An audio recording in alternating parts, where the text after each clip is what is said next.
Vous avez passé des années à justifier vos chaînes en les appelant votre caractère. Mais aujourd'hui, je vais vous montrer comment ces traits que vous défendez sont en réalité des prisons spirituelles qui vous empêchent de devenir qui Dieu vous a appelé à être. Mes bien-aimés, combien d'entre nous avons justifié nos chaînes en les appelant notre nature? Combien de fois avons-nous dit « c'est mon caractère » alors que Dieu voyait des entraves spirituelles qui emprisonnent notre âme? Aujourd'hui, nous allons découvrir ensemble cette vérité qui libère et transforme. Permettez-moi de vous dire quelque chose qui pourrait bouleverser votre compréhension de vous-même. Il y a des comportements, des attitudes, des réactions que vous avez acceptées comme faisant partie de qui vous êtes, mais qui en réalité sont des chaînes que l'ennemi a placées autour de votre destinée. Vous les avez appelées caractère, mais le ciel les appelle captivité.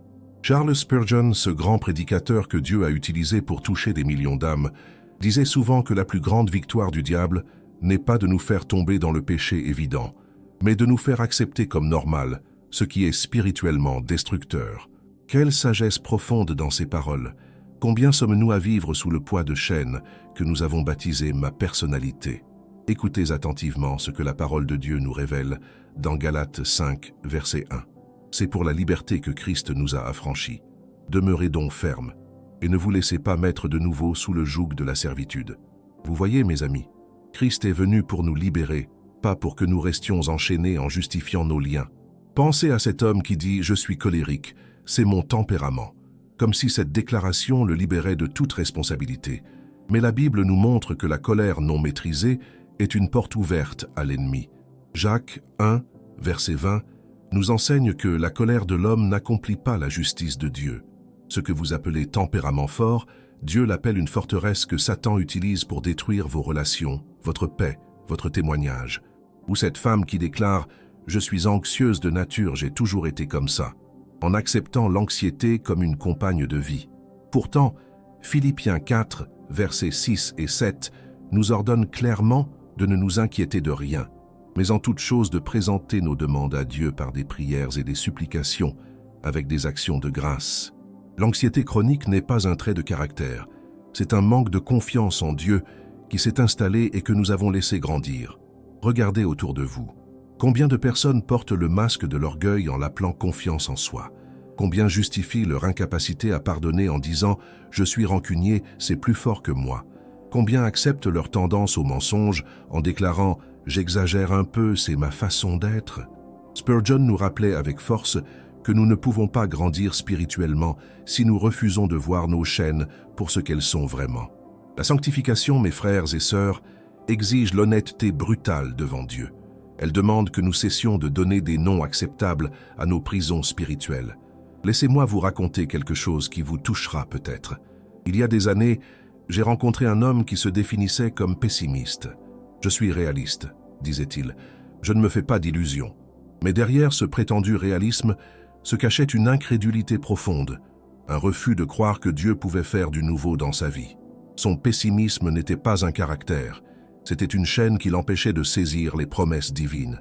Romains 15, verset 13 nous dit que le Dieu de l'espérance vous remplisse de toute joie et de toute paix dans la foi, pour que vous abondiez en espérance par la puissance du Saint-Esprit. Comprenez-vous ce que je vous dis? L'espérance n'est pas une option pour le croyant, c'est un commandement, une réalité que le Saint-Esprit produit en nous. Quand vous déclarez être pessimiste par nature, vous rejetez l'œuvre du Saint-Esprit dans votre vie. Pensez à ces paroles puissantes de 2 Corinthiens 5, verset 17. « Si quelqu'un est en Christ, il est une nouvelle créature. Les choses anciennes sont passées, voici toutes choses sont devenues nouvelles. » Une nouvelle créature, pas une version améliorée de l'ancienne, mais une création entièrement nouvelle. Comment alors pouvons-nous dire « c'est mon caractère » quand Dieu dit « tu es nouveau ». Le problème, voyez-vous, c'est que nous confondons identité et esclavage. Nous pensons que certains traits nous définissent, alors qu'en réalité ils nous emprisonnent. L'égoïsme n'est pas une personnalité indépendante, c'est une chaîne qui vous isole. La méfiance excessive n'est pas de la prudence, c'est une chaîne qui vous empêche de construire des relations authentiques. L'impatience n'est pas de l'efficacité, c'est une chaîne qui détruit votre paix intérieure. Et voici ce qui est tragique. Tant que vous appelez ces chaînes « mon caractère », vous ne priez jamais pour en être libéré. Vous ne combattez pas ce que vous avez accepté comme normal. Vous restez prisonnier en pensant être libre, enchaîné, en croyant marcher dans votre identité. Spurgeon prêchait souvent sur la nécessité de la transformation radicale. Il disait que l'Évangile n'est pas venu pour rendre nos chaînes plus confortables, mais pour les briser complètement. Christ n'est pas mort sur la croix pour que vous restiez vous-même dans votre état déchu. Il est mort pour que vous deveniez ce que Dieu avait prévu depuis le commencement. Alors, permettez-moi de vous poser cette question dérangeante. Qu'est-ce que vous avez accepté en vous-même que Dieu veut transformer? Quel comportement avez-vous justifié pendant des années en disant « c'est comme ça que je suis » alors que le Saint-Esprit murmure à votre cœur « ce n'est pas qui tu es en moi ». La vérité, mes bien-aimés, c'est que nous avons peur de la transformation. Nous avons peur de perdre notre identité si nous laissons Dieu briser ses chaînes. Mais écoutez cette promesse magnifique d'Ézéchiel 36, verset 26. « Je vous donnerai un cœur nouveau, et je mettrai en vous un esprit nouveau. J'ôterai de votre corps le cœur de pierre, et je vous donnerai un cœur de chair. » Si ces mots vous touchent profondément, je vous invite à vous abonner à cette chaîne où nous explorons ensemble des vérités transformatrices. Et si vous souhaitez approfondir votre intimité avec Dieu, j'ai préparé un guide de 21 jours pour restaurer votre communion avec le Seigneur. Vous trouverez le lien 21 jours pour restaurer votre intimité avec Dieu dans le premier commentaire épinglé sous cette vidéo. C'est un outil que Dieu a utilisé pour libérer de nombreuses personnes de leur chaîne spirituelle. Continuons ensemble ce voyage vers la liberté que Christ nous offre. Maintenant que nous avons ouvert nos yeux sur cette réalité troublante, nous devons aller plus profond. Nous devons comprendre comment ces chaînes se sont installées dans nos vies sans que nous nous en rendions compte. Parce que voyez-vous, l'ennemi est rusé. Il ne vient pas en annonçant ses intentions. Il vient avec des justifications, avec des excuses, avec des raisonnements qui semblent logiques. Réfléchissez un instant à votre enfance, à votre histoire familiale. Combien d'entre vous ont grandi en entendant « tu es comme ton père » ou « tu as le caractère de ta mère ». Ces paroles, répétées encore et encore, sont devenues des prophéties auto-réalisatrices. On vous a dit que vous étiez colérique comme votre père, et vous avez accepté la colère. On vous a dit que vous étiez inquiet comme votre mère, et vous avez embrassé l'anxiété. Mais la parole de Dieu nous montre une vérité différente. Dans Jérémie 29, verset 11, le Seigneur déclare « Car je connais les projets que j'ai formés sur vous, dit l'Éternel, projets de paix et non de malheur, afin de vous donner un avenir et de l'espérance. » Dieu a des projets spécifiques pour vous, des projets qui ne sont pas liés aux malédictions générationnelles ou aux schémas familiaux destructeurs. Écoutez-moi bien, ce n'est pas parce que 3 générations avant vous ont lutté avec l'amertume que vous devez porter cette même chaîne. Ce n'est pas parce que votre famille a toujours été marquée par la peur que vous devez vivre dans la terreur. En Christ, les cycles sont brisés, les malédictions sont annulées, les chaînes générationnelles sont détruites. Pensez à ces mots puissants de Galates 3, verset 13. Christ nous a rachetés de la malédiction de la loi, étant devenu malédiction pour nous, car il est écrit « Maudit est quiconque est pendu au bois ». Vous comprenez ce que cela signifie? Sur la croix, Jésus a porté toutes les malédictions, tous les schémas destructeurs, toutes les chaînes générationnelles qui auraient dû peser sur vous. Il les a portées pour que vous n'ayez pas à les porter. Mais voici où nous échouons si souvent. Nous connaissons cette vérité théologiquement, mais nous ne la vivons pas pratiquement. Nous chantons à l'église « Je suis libre en Christ », mais nous rentrons à la maison et nous disons « Je ne peux pas m'empêcher de réagir comme ça, c'est dans mon sang ». Quelle contradiction tragique! Laissez-moi vous dire quelque chose de crucial. Les chaînes spirituelles se nourrissent de nos justifications. Chaque fois que vous dites « c'est plus fort que moi », vous donnez de la force à ces chaînes. Chaque fois que vous déclarez « je suis fait comme ça », vous renforcez votre prison. Vos paroles ont un pouvoir créateur et vous créez votre propre captivité par vos déclarations. Regardez ce que Proverbe 18, verset 21 nous enseigne. « La mort et la vie sont au pouvoir de la langue. Quiconque l'aime en mangera les fruits. Vous mangez les fruits de vos paroles. Si vous parlez de vos chaînes comme si elles étaient de votre identité, vous récolterez l'esclavage. Si vous parlez de la liberté de Christ comme étant votre réalité, vous récolterez la transformation. Permettez-moi de vous donner un exemple concret qui résonnera peut-être en vous. Il y a des personnes qui disent « Je ne suis pas quelqu'un d'affectueux, je n'aime pas les démonstrations d'amour ». Elles présentent cela comme un trait de personnalité neutre.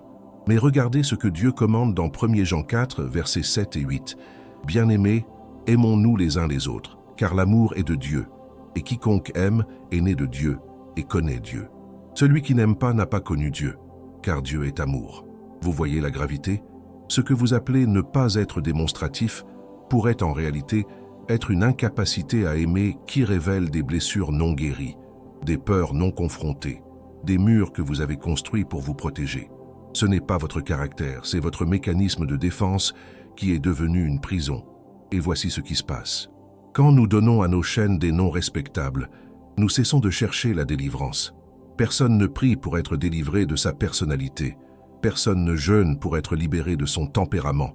Mais si nous appelions ces choses par leur vrai nom, des forteresses spirituelles, des liens démoniaques, des schémas de pensée qui s'opposent à la connaissance de Dieu, alors nous combattrions. 2 Corinthiens 10, versets 4 et 5 sont clairs sur ce point. Car les armes avec lesquelles nous combattons ne sont pas charnelles, mais elles sont puissantes par la vertu de Dieu pour renverser des forteresses. Nous renversons les raisonnements et toute hauteur qui s'élève contre la connaissance de Dieu, et nous amenons toute pensée captive à l'obéissance de Christ. Vous devez amener captive toute pensée qui dit « Je suis comme ça, et je ne changerai jamais ». Vous devez renverser le raisonnement qui justifie vos chaînes. Vous devez démolir la forteresse mentale qui a transformé votre esclavage en identité. Pensez à Pierre. Il était impulsif, prompt à parler sans réfléchir, sujet à des accès de violence comme quand il a coupé l'oreille du serviteur du souverain sacrificateur. Si Pierre avait vécu à notre époque, il aurait peut-être dit « Je suis un homme d'action, je réagis vite, c'est mon caractère ». Mais regardez ce que Pierre est devenu après la Pentecôte. Un homme de sagesse, de patience, capable de prêcher avec une puissance qui convertissait des milliers. La transformation était-elle possible? Oui, parce que Pierre a cessé de justifier ses chaînes et a permis au Saint-Esprit de le transformer. Ou pensez à Saul de Tarse, persécuteur des chrétiens, rempli de zèle religieux meurtrier. Il aurait pu dire « Je suis passionné, intransigeant, c'est ma nature ». Mais sur le chemin de Damas, il a rencontré Christ, et ce Saul est devenu Paul, apôtre des nations, homme d'amour et de grâce. Acte 9, verset 15, nous montre que Dieu avait un plan spécifique pour lui. « Va, car cet homme est un instrument que j'ai choisi pour porter mon nom devant les nations. » Ce qui était dans Saul n'était pas son caractère définitif, c'était une perversion de ce que Dieu voulait faire de lui. Son zèle n'était pas le problème, c'était la direction de ce zèle qui devait être transformée. Combien de traits en vous ne sont pas mauvais en eux-mêmes, mais sont simplement mal dirigés, pervertis, utilisés par l'ennemi au lieu d'être consacrés à Dieu. Votre ténacité pourrait être de la persévérance dans la foi si elle était sanctifiée. Votre sensibilité pourrait être de la compassion prophétique si elle était purifiée. Votre force de caractère pourrait être du courage spirituel si elle était soumise à Christ. Mais tant que vous les laissez dans leur état charnel, elles restent des chaînes. Comprenez-vous maintenant pourquoi il est si important de nommer correctement les choses? Romains 12, verset 2, nous exhorte « Ne vous conformez pas au siècle présent, mais soyez transformés par le renouvellement de l'intelligence, afin que vous discerniez quelle est la volonté de Dieu, ce qui est bon, agréable et parfait. » Le renouvellement de l'intelligence commence par le discernement. Vous devez discerner ce qui en vous vient de Dieu et ce qui vient de l'ennemi. Vous devez faire la différence entre votre vraie identité en Christ et les mensonges que vous avez crus sur vous-même. Vous devez séparer le caractère que Dieu forme en vous et les chaînes que Satan a nouées autour de votre destinée. Cette œuvre de discernement n'est pas facile. Elle exige l'honnêteté, l'humilité, et souvent elle fait mal. Parce que reconnaître que ce que vous avez appelé votre personnalité est en fait une prison spirituelle, cela ébranle tout ce que vous pensiez savoir sur vous-même. Mais cette douleur est nécessaire pour la libération. Alors comment reconnaissons-nous vraiment ces chaînes spirituelles qui se cachent derrière le masque du caractère? Comment faisons-nous la différence entre ce qui est vraiment nous et ce qui nous emprisonne? Cette question est vitale, mes bien-aimés, car vous ne pouvez pas combattre un ennemi que vous ne pouvez pas identifier. Voici le premier signe d'une chaîne spirituelle déguisée en caractère. Elle porte toujours du fruit destructeur dans votre vie ou dans la vie de ceux qui vous entourent. Écoutez les paroles de Jésus dans Matthieu 7, versets 16 à 18. Vous les reconnaîtrez à leurs fruits. Cueille-t-on des raisins sur des épines ou des figues sur des chardons? Tout bon arbre porte de bons fruits, mais le mauvais arbre porte de mauvais fruits. Un bon arbre ne peut porter de mauvais fruits, ni un mauvais arbre porter de bons fruits. Appliquons cette vérité à notre vie. Si votre prétendu caractère détruit vos relations, éloigne vos enfants, crée des conflits constants, produit de l'amertume chez les autres, alors ce n'est pas un trait de personnalité innocent, c'est un mauvais arbre qui doit être déraciné. Vous ne pouvez pas dire « c'est mon caractère » quand ce caractère ne produit que des fruits de mort. Regardez autour de vous honnêtement. Cette franchise dont vous êtes si fier, combien de personnes a-t-elle blessé? Cette indépendance que vous chérissez, combien de liens authentiques a-t-elle empêché? Ce perfectionnisme que vous considérez comme de l'excellence, combien de découragement a-t-il causé chez ceux qui travaillent avec vous? Galates 5, versets 19 à 21, énumère les œuvres de la chair. Or, les œuvres de la chair sont manifestes. Ce sont l'impudicité, l'impureté, la dissolution, l'idolâtrie, la magie, les inimitiés, les querelles, les jalousies, les animosités, les disputes, les divisions, les sectes, l'envie, l'ivrognerie, les excès de table et les choses semblables. Je vous dis d'avance, comme je l'ai déjà dit, que ceux qui commettent de telles choses n'hériteront point le royaume de Dieu. Remarquez que Paul ne dit pas « ceux qui ont ces traits de caractère ». Il dit « ceux qui commettent ces œuvres de la chair », parce que ce ne sont pas des caractéristiques neutres, ce sont des œuvres de la nature déchue qui doivent être crucifiées. Les querelles ne sont pas un tempérament, c'est une œuvre de la chair. Les jalousies ne sont pas une personnalité, c'est une manifestation de l'esclavage spirituel. Le deuxième signe d'une chaîne spirituelle est qu'elle vous empêche d'obéir à un commandement clair de Dieu.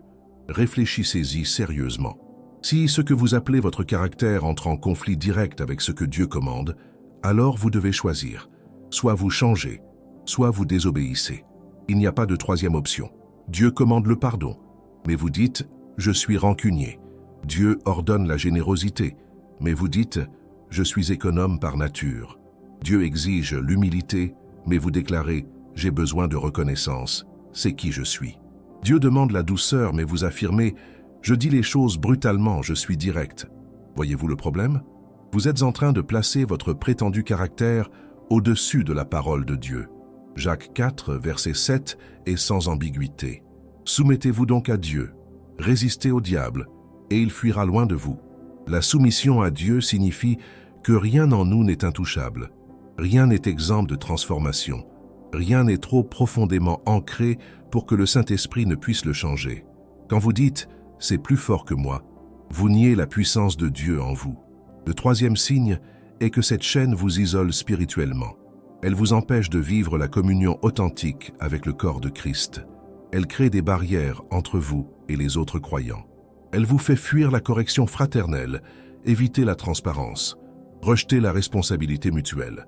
Hébreux 10, verset 24 nous encourage ainsi « Veillons les uns sur les autres, pour nous exciter à la charité et aux bonnes œuvres. » Mais comment pouvez-vous permettre aux autres de veiller sur vous si vous avez érigé des murs en disant « c'est ma vie privée, c'est mon caractère, n'intervenez pas ». Comment peuvent-ils vous exhorter si vous rejetez toute observation en la qualifiant de jugement? Voyez-vous, l'ennemi sait que nous sommes plus forts ensemble. Il sait que dans la communion fraternelle authentique, les chaînes sont exposées et brisées. Alors il utilise notre fierté pour nous convaincre que certains aspects de notre vie ne regardent personne d'autre. Il transforme nos faiblesses en zones interdites, nos chaînes en domaines privés où même Dieu n'est pas le bienvenu. Écoutez cette sagesse de Proverbe 27, verset 17. Le fer aiguise le fer, et l'homme excite la colère de son ami. Nous avons besoin les uns des autres pour être aiguisés, pour être affinés, pour être transformés. Mais cela exige la vulnérabilité, l'humilité, la volonté d'être confronté. Si votre caractère vous protège de cette confrontation salutaire, alors c'est une chaîne. Le quatrième signe d'une chaîne spirituelle est qu'elle limite votre croissance et votre utilité dans le royaume de Dieu. Dieu a des plans spécifiques pour vous, des œuvres qu'il a préparées d'avance. Éphésiens 2, verset 10 le confirme. Car nous sommes son ouvrage ayant été créé en Jésus-Christ pour de bonnes œuvres, que Dieu a préparées d'avance afin que nous les pratiquions. Mais vos chaînes vous empêchent d'accomplir ces œuvres.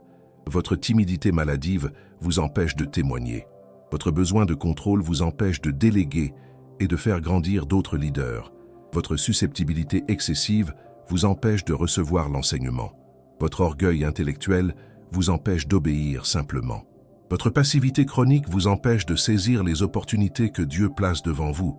Pensez à Moïse qui disait « Je ne suis pas un homme qui ait la parole facile pour échapper à l'appel de Dieu. C'était présenté comme un fait sur sa personne, une limitation de caractère. Mais Dieu lui a répondu dans Exode 4, verset 11. « Qui a fait la bouche de l'homme? Qui rend muet ou sourd, voyant ou aveugle? N'est-ce pas moi l'Éternel ?»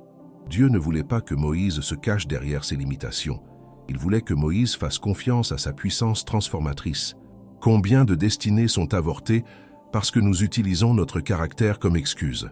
Combien d'appels divins sont rejetés parce que nous disons « je ne suis pas fait pour ça ». Combien de miracles ne se produisent pas parce que nous limitons Dieu en limitant ce qu'il peut faire de nous? Le cinquième signe est que vous défendez cette chaîne avec acharnement quand quelqu'un la met en question. Quand un ami bien intentionné vous fait remarquer votre tendance à la négativité, vous vous énervez. Quand un membre de votre famille souligne votre égoïsme, vous contre-attaquez. Quand un leader spirituel aborde votre manque de discipline, vous justifiez. Cette défense féroce révèle que vous avez fait de cette chaîne une partie de votre identité. Proverbe 12, verset 1 déclare avec force « Celui qui aime la correction aime la science. Celui qui hait la réprimande est stupide. » Des mots durs, certes, mais nécessaires. Si vous ne pouvez pas recevoir la correction concernant vos traits de caractère destructeurs, c'est que vous aimez plus vos chaînes que la vérité. Réfléchissez maintenant à votre propre vie avec une honnêteté brutale. Quel aspect de ce que vous appelez votre caractère porte du fruit destructeur? Quel trait entre en conflit direct avec un commandement biblique? Quelle caractéristique vous isole spirituellement? Quelle habitude limite votre croissance dans le royaume? Quelle partie de vous défendez-vous avec le plus de véhémence? Ces questions sont inconfortables, je le sais. Elles dérangent notre tranquillité. Elles menacent l'image que nous avons construite de nous-mêmes. Mais elles sont essentielles pour notre liberté. Psaume 139, versets 23 et 24, nous donne le modèle de prière. « Sonde-moi, ô Dieu, et connais mon cœur. Éprouve-moi et connais mes pensées. Regarde si je suis sur une mauvaise voie et conduis-moi sur la voie de l'éternité. » Avez-vous le courage de prier cette prière? Avez-vous la force de demander à Dieu de vous montrer vos chaînes pour ce qu'elles sont vraiment? Ou préférez-vous rester dans le confort de l'illusion, en continuant à appeler vos prisons votre personnalité? Maintenant que nous avons identifié ces chaînes spirituelles qui se cachaient derrière le masque du caractère, la question qui brûle dans votre cœur est sûrement celle-ci. Comment puis-je être libéré? Comment puis-je briser ces liens qui m'ont emprisonné pendant si longtemps? Comment puis-je devenir vraiment la personne que Dieu a créée que je sois? La première étape vers la liberté est toujours la reconnaissance honnête. Vous devez arrêter de justifier, de minimiser, d'excuser. Vous devez appeler vos chaînes par leur vrai nom devant Dieu. 1 Jean 1, verset 9 nous donne cette promesse magnifique. Si nous confessons nos péchés, il est fidèle et juste pour nous les pardonner et pour nous purifier de toute iniquité. Remarquez que la promesse commence par « si nous confessons », pas si nous justifions, pas si nous expliquons, pas si nous comparons notre situation à celle des autres, si nous confessons. Cela signifie dire à Dieu « Seigneur, ce que j'ai appelé mon tempérament fort est en réalité de l'orgueil. Ce que j'ai nommé prudence est en fait de l'incrédulité. Ce que j'ai défendu comme franchise est de la cruauté déguisée. » Cette confession n'est pas facile. Elle exige que nous descendions de notre piédestal, que nous brisions notre image soigneusement construite, que nous admettions que nous avions tort. Mais c'est dans cette humiliation volontaire que commence la véritable exaltation. Jacques 4, verset 10 le promet. « Humiliez-vous devant le Seigneur, et il vous élèvera. » La deuxième étape est le renoncement conscient et verbal. Vous devez déclarer avec votre bouche que vous renoncez à ces chaînes, que vous brisez tout accord avec elles, que vous refusez de les porter plus longtemps. Vos paroles ont un pouvoir spirituel. Apocalypse 12, verset 11 nous montre comment les saints ont vaincu. Ils l'ont vaincu à cause du sang de l'agneau et à cause de la parole de leur témoignage, et ils n'ont pas aimé leur vie jusqu'à craindre la mort. La parole de votre témoignage est une arme spirituelle. Quand vous déclarez « Je renonce à la colère qui a contrôlé ma vie », quelque chose se brise dans le domaine spirituel. Quand vous proclamez « Je me libère de l'anxiété qui m'a tourmenté », les chaînes commencent à se desserrer. Quand vous annoncez « Je refuse l'amertume qui a empoisonné mon cœur », la guérison peut commencer. Mais attention, ce renoncement doit être sincère, pas simplement des mots magiques. Il doit venir d'une vraie décision de ne plus vivre de cette manière, coûte que coûte.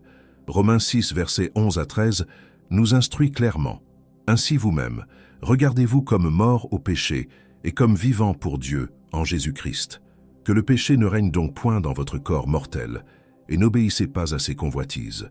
Ne livrez pas vos membres au péché comme des instruments d'iniquité, mais donnez-vous vous-même à Dieu.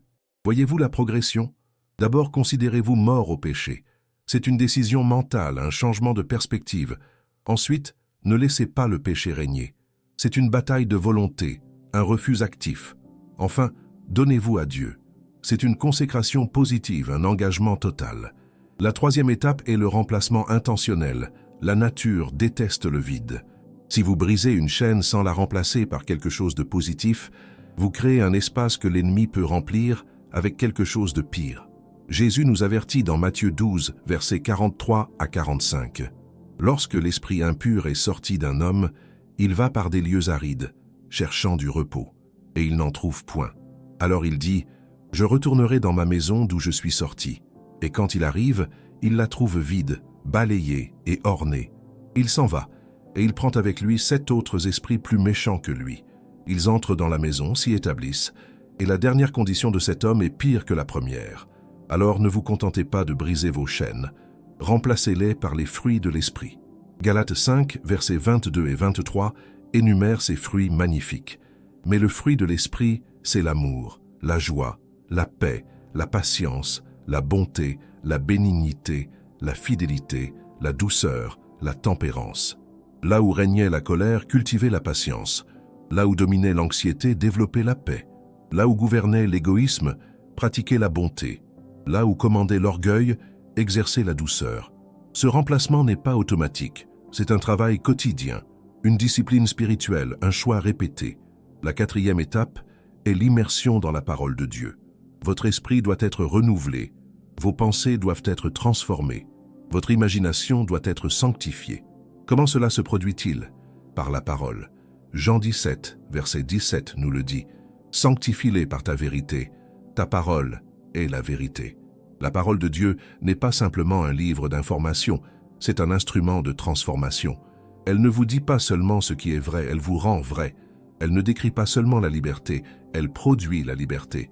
Hébreux 4, verset 12, déclare sa puissance. Car la parole de Dieu est vivante et efficace, plus tranchante qu'une épée quelconque à 2 tranchants, pénétrante jusqu'à partager âme et esprit, jointure et moelle. Elle juge les sentiments et les pensées du cœur. Cette parole peut séparer ce qui est vraiment vous de ce qui sont vos chaînes. Elle peut distinguer votre identité en Christ de votre nature déchue. Elle peut diviser votre appel divin de vos limitations auto-imposées. Mais vous devez vous y exposer régulièrement, profondément, intentionnellement. La 5e étape est la communion authentique avec d'autres croyants. Vous ne pouvez pas gagner cette bataille seul. Vous avez besoin du corps de Christ, de frères et sœurs qui vous aiment assez pour vous confronter, vous encourager, prier pour vous, marcher avec vous dans ce processus de transformation. Ecclésiaste 4, versets 9 à 12, nous montre la force de la communauté. 2 valent mieux qu'un, parce qu'ils retirent un bon salaire de leur travail. Car s'ils tombent, l'un relève son compagnon. Mais malheur à celui qui est seul et qui tombe sans avoir un second pour le relever. De même, si 2 couchent ensemble, ils auront chaud. Mais celui qui est seul, comment aura-t-il chaud? Et si quelqu'un est plus fort qu'un seul, les 2 peuvent lui résister. Et la corde à 3 fils ne se rompt pas facilement. Trouvez des compagnons de route dans cette bataille. Des personnes à qui vous pouvez rendre des comptes, avec qui vous pouvez être transparent, qui peuvent vous rappeler vos engagements quand vous êtes tenté de retourner à vos anciennes chaînes. Cette vulnérabilité peut sembler dangereuse, mais elle est essentielle. Jacques 5, verset 16 nous encourage ainsi. « Confessez donc vos péchés les uns aux autres, et priez les uns pour les autres, afin que vous soyez guéris. La prière fervente du juste a une grande efficacité. » La guérison vient souvent à travers la confession mutuelle et la prière collective. Ne privez pas votre âme de cette grâce en restant isolé dans votre lutte. La 6e étape est la persévérance patiente. La transformation ne se fait pas en un jour. Les chaînes qui se sont formées sur des années ne se brisent pas en un instant. Vous aurez des victoires et des échecs, des avancées et des reculs, des moments de triomphe et des moments de découragement. Philippiens 1, verset 6 vous donne cette assurance. « Je suis persuadé que celui qui a commencé en vous cette bonne œuvre la rendra parfaite pour le jour de Jésus-Christ. Dieu a commencé, Dieu continuera, Dieu terminera. Votre responsabilité est de coopérer, pas de créer la transformation par vos propres forces. Hébreux 12, versets 1 et 2 nous exhortent. Nous donc aussi, puisque nous sommes environnés d'une si grande nuée de témoins, rejetons tout fardeau et le péché qui nous enveloppe si facilement et courons avec persévérance dans la carrière qui nous est ouverte, ayant les regards sur Jésus, le chef et le consommateur de la foi. Gardez vos yeux sur Jésus. Quand vous tombez, regardez-le et relevez-vous. Quand vous êtes découragé, regardez-le et reprenez courage. Quand vous êtes tenté de retourner à vos anciennes chaînes, regardez-le et souvenez-vous pourquoi vous avez choisi la liberté. La liberté est possible, mes bien-aimés. Elle n'est pas simplement un concept théologique, c'est une réalité que vous pouvez vivre. Jean 8, versets 32 et 36 le promettent. Vous connaîtrez la vérité, et la vérité vous affranchira. Si donc le Fils vous affranchit, vous serez réellement libre. Réellement libre. Pas partiellement, pas conditionnellement, pas temporairement. Réellement libre. C'est la promesse de Christ pour vous aujourd'hui. Mes bien-aimés, nous avons parcouru ensemble ce chemin difficile mais libérateur. Nous avons osé regarder en face ces chaînes que nous avions baptisées caractères. Nous avons découvert la vérité qui affranchit. Et cette vérité, c'est que Christ est venu pour vous libérer totalement. Je vous remercie du fond du cœur d'avoir marché avec moi dans cette prédication. Si ce message a touché votre âme, je vous invite à vous abonner à cette chaîne, à laisser un pouce levé et surtout à partager vos réflexions dans les commentaires. Votre témoignage peut encourager quelqu'un d'autre qui lutte avec les mêmes chaînes. N'oubliez pas de consulter le premier commentaire épinglé pour découvrir notre guide « 21 jours pour restaurer votre intimité avec Dieu ». C'est un outil puissant pour votre transformation. Continuez votre marche vers la liberté en regardant les prochaines vidéos qui apparaîtront à l'écran. Que Dieu vous bénisse et vous garde dans sa grâce libératrice.